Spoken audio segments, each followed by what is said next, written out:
अब आप लोग सुनिएगा जरा, 21, 22 और 23 में सॉल्व कर रहा हूँ। सबसे पहला जो आपके पास 21 आ रहा है ना, you are given following rates for different years, find the effective rate. Effective rate की डेफिनेशन क्या होती है?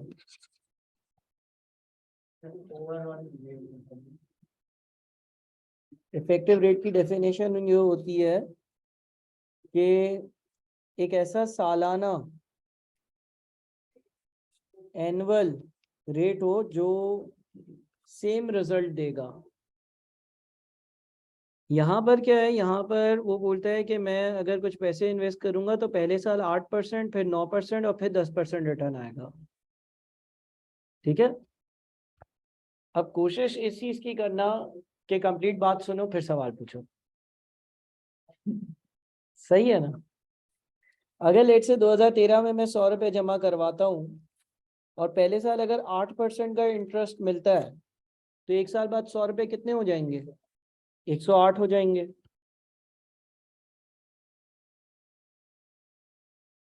दूसरे साल 9% का अगर इंटरेस्ट मिलता है तो 108 को 9% से इंक्रीज करो, 108 मल्टीप्लाइड बाय 1.09 करो, कितना बनता है? 108 मल्टीप्लाइड बाई 1.09, 9% का इंटरेस्ट मिल रहा है ना। तुम एक काम करो, 108 का 9% लो और 108 में ऐड कर दो। 1.09 से पूरा डायरेक्ट आंसर आ जाएगा।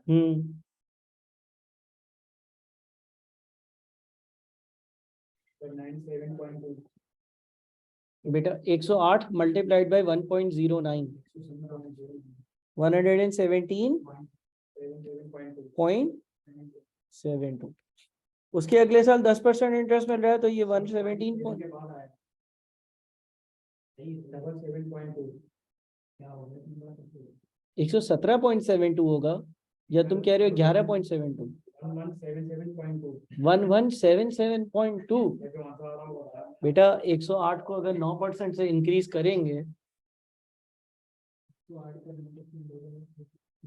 108 मल्टीप्लाइड बाई 9% करो और उसमें 108 ऐड कर दो, या फिर तुम 108 को डायरेक्टली 1.09 से मल्टीप्लाई कर दो। बेकी बेकी बातें नहीं करो।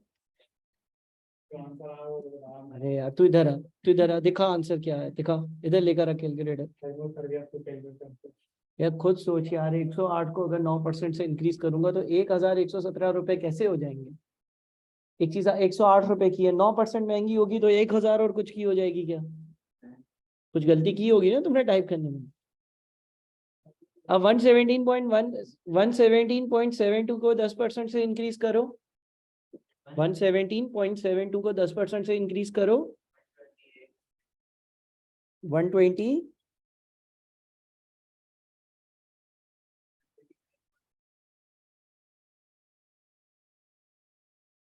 देखो पहले साल 8% इंटरेस्ट मिल रहा है, दूसरे साल 9% मिल रहा है, तीसरे साल 10% मिल रहा है। इस हिसाब से मेरे 100 रुपये एक साल बाद 108, मजीद एक साल बाद 117.72 और मजीद एक साल बाद 129.42 हो रहा है।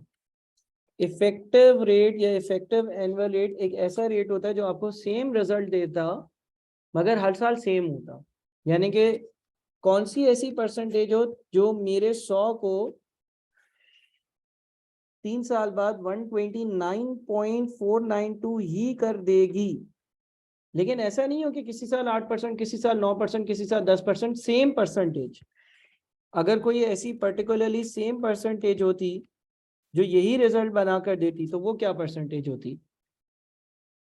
तो अब आप यहाँ पर क्या करो, यहाँ पर आप ये वाला तरीका यूज कर सकते हो कि ये P है, ये S है और N जो है ना वो 3 है। पहले आप पूरा सॉल्व कर लो, फिर अपने सवालात पूछना। अभी अपने जज्बात अपने कंट्रोल में रखो। अगर 100 रुपये हो P, SO 129.492 और यहाँ पर हो 1 + I⁻3। अब मुझे बताओ इसको सॉल्व कर कर क्या बनेगा? 100 लेफ्ट साइड पर जाएगा, डिवाइड होगा तो 1.29492 इज इक्वल्स टू, यहाँ पर क्या होगा 1 + I⁻3।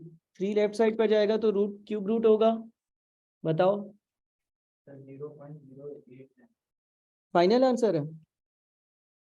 और परसेंटेज में कन्वर्ट करना हो तो 100 से मल्टीप्लाई करो 8.99, आंसर होगा 8.997%। यानी कि अगर मुझे पहले साल 8%, दूसरे साल 9%, तीसरे साल 10% इस तरह से इंटरेस्ट नहीं मिल रहा होता, बल्कि मुझे हर साल जो है वो 8.997% इंटरेस्ट मिल रहा होता ना, तो भी मेरा आंसर सेम आता। कैसे? देखो, अगर मैं 100 रुपये इन्वेस्ट करता हूँ, उसको तुम 8.997% से बढ़ाओगे तो पहले साल के आखिर में कितना हो जाएगा? 108.997 हो जाएगा। फिर वापस से इसको तुम मल्टीप्लाई करो 1.08997 से। 108.997 को एक और बार जरा मल्टीप्लाई करो 1.08997 से, वापस से बढ़ाओ इसको। ये एक साल गुजरा है, ये एक और साल गुजारो। 108.997 को मल्टीप्लाई करो 1.08997 से। 118.80 और फिर दोबारा से इसको मल्टीप्लाई कर दो तो देखो 129.492 बनेगा। ठीक है, यानी कि अगर पहले साल 8 फिर 9 फिर 10% ऐसे इंक्रीज नहीं हो रहा होता, बल्कि हर साल 8.997% इंक्रीज हो रहा होता, तो भी मेरा रिजल्ट फाइनल वही बनता। जी देखो, कंपाउंड इंटरेस्ट हमें चाहिए क्या था? हमें एक ऐसी परसेंटेज चाहिए थी जो एनुअल बेसिस पर अप्लाई होकर सेम रिजल्ट दे रही हो। तो कंपाउंड इंटरेस्ट के फॉर्मूले से आ सकती है ना। सिंपल पे वो प्रेजेंट वैल्यू पे लगता है। इफेक्टिव एनुअल रेट वाला जो फॉर्मूला था, जो कि था effective annual rate is equals to 1 plus nominal rate upon m power m minus 1, वो तब लगता है जब आपसे एक ही साल की बात करी गई हो और एक साल में मुख्तलिफ कंपाउंडिंग के पीरियड्स हो, सेमी एनुअली, क्वार्टरली। तो अगर एग्जाम जैसे पेपर है तो अपने दिमाग से एक एग्जांपल बना के कर लें। 22 में लिखा हुआ है person deposited 700,000 in a bank at 9% simple interest for 3 years and 3 months। Calculate the amount of money he received at the end of the period. यानी कि सिंपल इंटरेस्ट है तो S is equal to P 1 plus R T, ये use होगा। 7 लाख रुपए P की value होगी, आगे आ जाएगा 1 प्लस आर, आर होगा 9% और टी जो होगा वो कितना होगा? 3.3333। 3.3333 क्यों होगा? क्योंकि टी की जगह आने चाहिए number of years. Number of, बोल लेते ना, बोलने तो दे। 3 साल पूरे और फिर 3 महीने। 3 महीने कितने साल होते हैं उसके लिए तुम 3 को 12 से डिवाइड करोगे। 3 डिवाइडेड बाय 12 कितना होगा? 0.33333 होगा। 25 होगा, तो ये हो जाएगा 3 सही है, 3.25 होगा। ठीक है, यानी कि आप क्या करोगे, आप ये देखोगे कि आपके पास अगर इंटरेस्ट रेट एनएम है तो आपके पास नंबर ऑफ ईयर्स आते हैं टी की जगह। अब आपके पास टी की जगह 3.25 है, क्या बनेगा?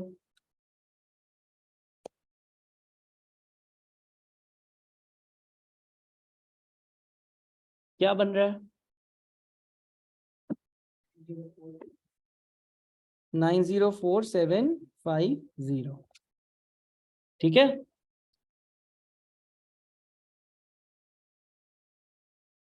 उसके बाद आ जाता है question 23। Two companies made the following cash inflows from 2 different projects। Compute the rate of discounting at which the present value of each set of cash flows is same। एक ऐसा डिस्काउंटिंग का रेट कैलकुलेट करो, यानी कि I calculate करो at which the present values of each set of cash flows is same, जिसके जरिए दोनों की जो प्रेजेंट वैल्यू हो वो सेम हो। तो आप एज्यूम कर लो कि वो रेट है x, तो ये हो जाएगा 8080 डिवाइडेड बाई 1 प्लस एक्स की पावर 1 जमा 9000 डिवाइडेड बाई 1 प्लस एक्स की पावर 2 जमा 1000 डिवाइडेड बाई 1 प्लस एक्स की पावर 3। इससे क्या हो रहा है, इससे आ रही है आपकी present value of company A is equals to, यहां पर आप लिखोगे 8000 डिवाइडेड बाई 1 प्लस एक्स की power 1 plus 9000 divided by 1 plus x की power 2 plus 1100 divided by 1 plus x की पावर 3। ये क्या हो रहा है, ये आ रही है present value of company B, और दोनों एक दूसरे के बराबर हो वो वाला डिस्काउंटिंग का रेट यूज करना। आप कैलकुलेटर पर इसको पुट इन करने से पहले एक और काम भी कर सकते हो, और वो काम ये कर सकते हो कि देखो ये 8000 डिवाइडेड बाई 1 प्लस एक्स की पावर 1 है ना, ये लेफ्ट साइड पर जाएगा तो 80 में से माइनस होगा, तो ये बच जाएगा 80 डिवाइडेड बाई 1 प्लस एक्स। फिर ये 9000 है और ये भी 9000 है, कैंसिल हो जाएगा, और फिर ये 1000 राइट साइड पर जाएगा तो ये बन जाएगा 100 अपॉन 1 प्लस एक्स की पावर 3। और फर्दर अगर कैलकुलेटर पे डालने के लिए आपने और इसको थोड़ा सा सिंपल बनाना है तो दोनों साइड्स को जो है ना वो 1 प्लस एक्स से मल्टीप्लाई कर दो। अगर मैं दोनों साइड्स को 1 प्लस एक्स से मल्टीप्लाई कर दूंगा तो ये हो जाएगा 80 is equals to 100 divided by 1 plus x की पावर 2।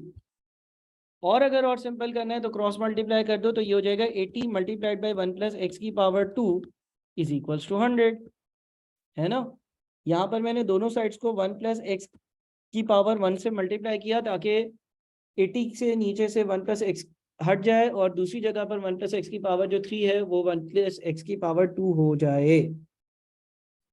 अब एक्स निकाल लो, मैन्युअली भी निकाल सकते हो, 80 राइट साइड पर डिवाइड होगा, फिर वो स्क्वायर रूट में जाएगा।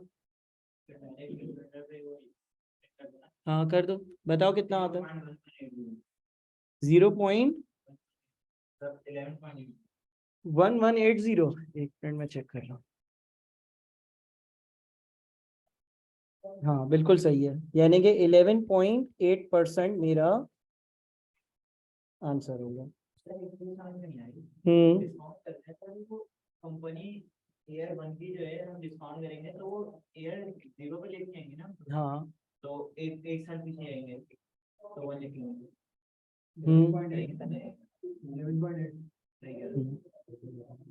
सही है। अब यार एक काम करो कि इस हैंड आउट में जो है ना 24 और 24, 25, 26 ये रिग्रेशन कोरिलेशन का ही अभी छोड़ दो, चलो 27, 28, 27 करो, 27 चलो मैं करवाता हूँ, करवा देता हूँ ना कुछ सवाल, टाइम पूरा ताकि हो जाए। A box contains the following balls: 45 red, 50 green, 38 brown, 60 white. If the above information is represented on pie chart, what will be the difference in size of angles between green and red balls respectively? जो आपका green balls का angle बनेगा, total balls कितनी है, total कितनी है 95, कितनी है ऐड करो। जैसे पाई चार्ट के एंगल फाइंड करते हैं ऐसे होगा। कितना होगा 45, 50, 38 और 60 ऐड करो 193। 193। तो ग्रीन वाले का जो एंगल होगा वो होगा 50 डिवाइडेड बाई 193 इंटू 360 डिग्रीज, कितना आता है।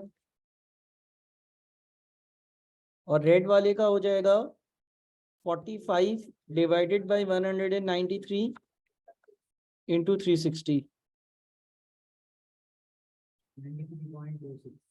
पहला आ रहा है 93.26%, दूसरा कितना आ रहा है, सॉरी परसेंट नहीं डिग्रीज ना, 83.93 डिग्रीज। अब इन दोनों के बीच में फर्क कितना है,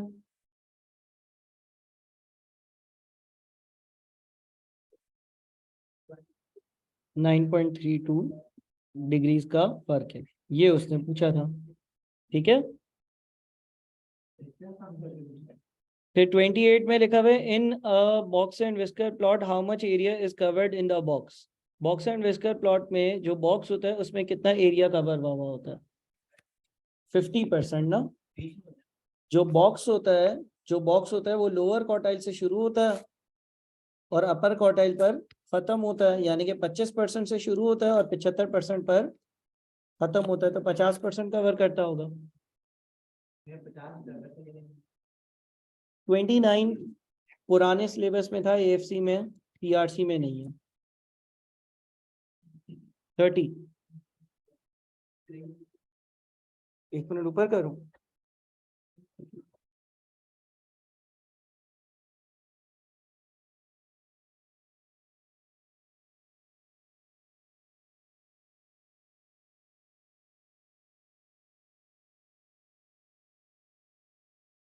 ठीक है।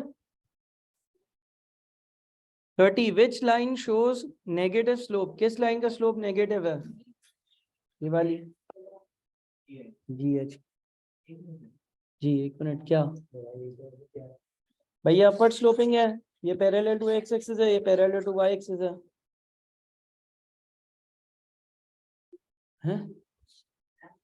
डाउनवर्ड स्लोपिंग यूं होती है ना, GH है ना, या ऊपर है या नीचे है, ऊपर से नीचे जा रही है। हाँ भाई मैंने कंफ्यूज कर दिया। हो गया था मतलब अचानक से कंफ्यूज हो गया। चलो तुम 31 पर आ जाओ भाई। 31 है आप लोगों के पास? हम्म।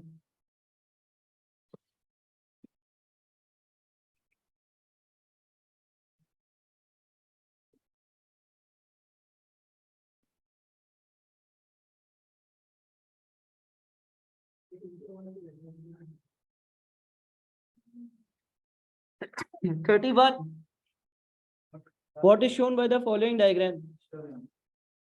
यहाँ पर क्वेश्चन मार्क है, मोड। और ये पूरी क्या कहलाती है? Modal class. ठीक है। क्वेश्चन नंबर 32 से 33 the following data represents the average monthly take home salary of the employees of an organisation. Compute real wages. Real wages का क्या फॉर्मूला था? हाँ, nominal wages multiplied by purchasing power. और purchasing power का क्या formula था? 1 divided by CPI into 100, है ना। तो पहले परचेजिंग पावर कैलकुलेट कर लेते हैं। 1 डिवाइडेड बाय 110.1 इंटू 100। अगला होगा 1 डिवाइडेड बाय 122.3 इंटू 100। उससे अगला होगा 1 डिवाइडेड बाय 137.6 इंटू 100। पहला परचेजिंग पावर कितना आता है? 110.1 मल्टीप्लाइड बाय 100 ना। यह लाइट ऑन कर दो, एक दो पीछे से बताओ। परचेसिंग पावर निकालो, फिर रियल वेजेस निकालने के लिए जो ऊपर पे दी हुई है उसको परचेसिंग पावर से मल्टीप्लाई कर दो। पहला है 0.908, 0.908। अगला परचेसिंग पावर कितना है?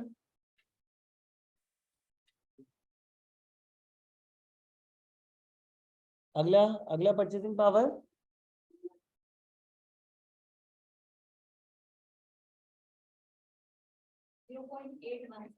0.817। 0.817। अगला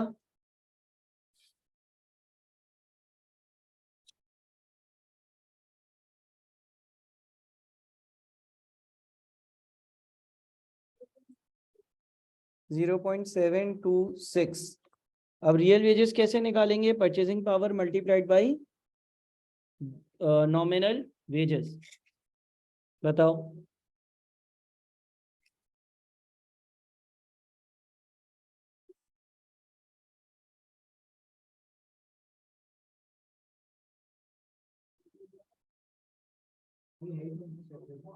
इंडेक्स नंबर first में 11,213.8 11 1,213.8 13.8।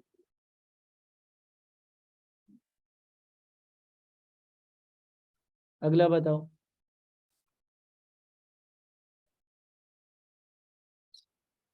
$11,029.5. 11,029.5। अगला बता दो।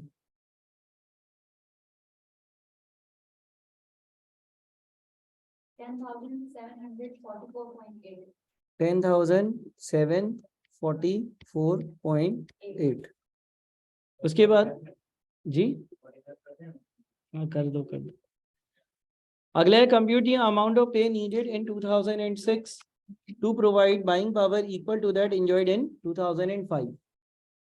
तो इस तरह के सवाल हम यूं करते थे कि हम बोलते थे कि भाई 2005 में 12,350 में ये 110.1 की जो चीज थी वो कितनी खरीद सकता था?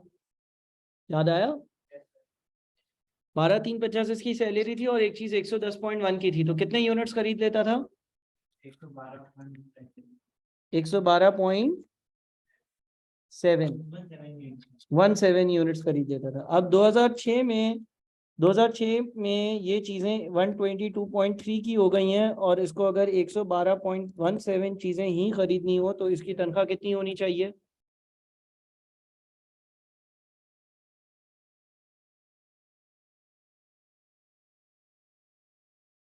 $13,718.8. 13,718। याद आया ये? आगे वाले सवाल अब। हाँ बोलो। क्या बताऊं? 31 दोबारा बताऊं? ये वाला? ये तो हमने पढ़ा था ना कि अगर हिस्टोग्राम बना हुआ हो, मॉडल क्लास के उल्टे से अगले वाले उल्टे और सीधे के अगले वाले सीधे की लाइन मिलाकर जो पॉइंट ऑफ इंटरसेक्शन आ रहा है उस पर ये नीचे पड़ेंगे तो मोड आएगा।